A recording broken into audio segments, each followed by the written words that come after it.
In 2024, the Oxford Dictionary chose the word brain rot for the word of the year.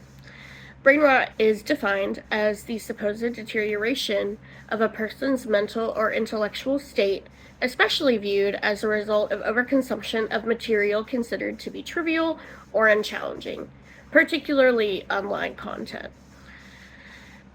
There is no denial that being online holds a very important role in all of our lives in some context, whether it be using social media to reach out to friends and coworkers, using research, the ability to research online, and just doing everyday tasks, whether it be for work or pleasure, online.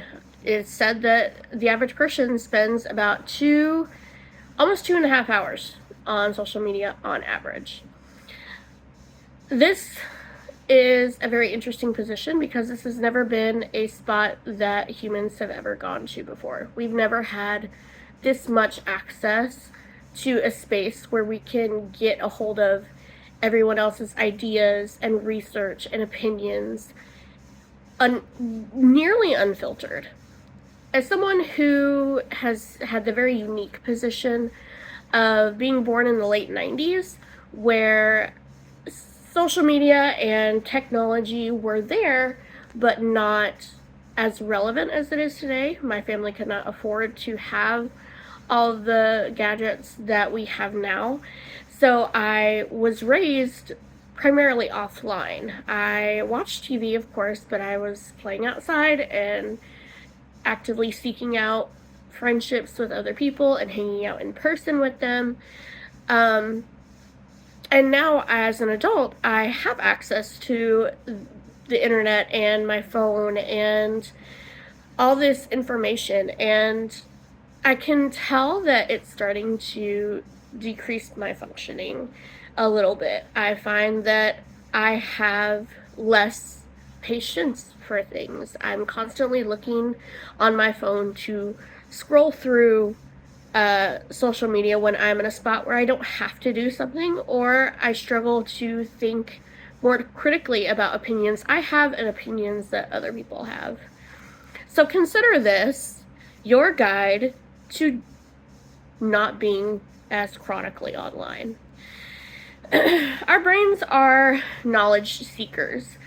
Humans naturally thirst for knowledge. Information overload is kind of like eating junk food. When we're scrolling through social media, we see these little clips of videos and we watch them, and our brain soaks up the information. And it does have a dopamine hit to our brain. So our brain is releasing dopamine at the processing of new information, and we scroll to the next video or to the next thing, and we read that, and we also soak that up. And after a while, it becomes almost an addiction. Your brain is looking for a constant release of dopamine. So whether that be just doom scrolling online, or for some people it's watching pornography. For some people it's playing video games for endless hours. It's a way for our brain to process what is going on in our life. In recent studies, a study was done where researchers gave MRI scans while volunteers played a gambling game online. In this game, participants had to assess a series of lotteries and then make a choice, deciding how much money they wanted to invest in order to uncover more information about winning odds. When the researchers looked back at these MRI scans, they saw that accessing new information, regardless of how important it was activating these dopamine receptors. And unfortunately, when we get to a point where we are using this so much that, like I said, our brain processes it the same way that we would process eating sugar or taking drugs. And while the internet is a useful tool, using it too much can have very detrimental effects. The combination of having devices and apps readily accessible, no matter the time of day or amount of money in your account, and constant dopamine hits from scrolling new and random stories and posts makes for an easy addiction situation.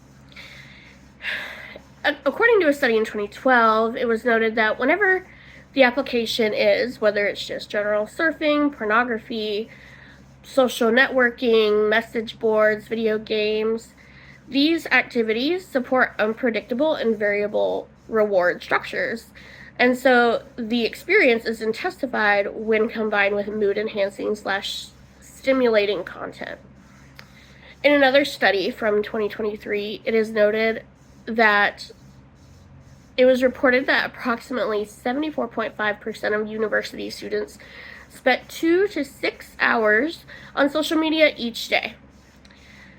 Understandably, we want to connect with our friends and we want to maintain relevancy online in some aspect and be a part of the global culture that is created.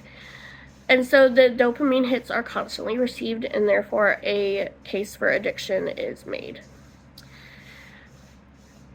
Effects of cutting internet time is basically a use it or lose it situation. Our brain is not a muscle, however, it has muscle fibers, and so you have to train your brain to essentially get a higher cognitive reserve, whether it is finding new ways to unplug or learning new information in a new way, visiting new environments, being intentional with your internet usage.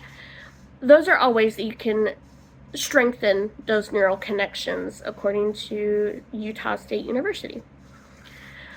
And all the effects of being plugged in are detrimental, but the benefits of taking at least some of your life off of social media and making in-person connections are undeniable, and I challenge you to make an effort to take steps to touch grass and take your life back. Thank you.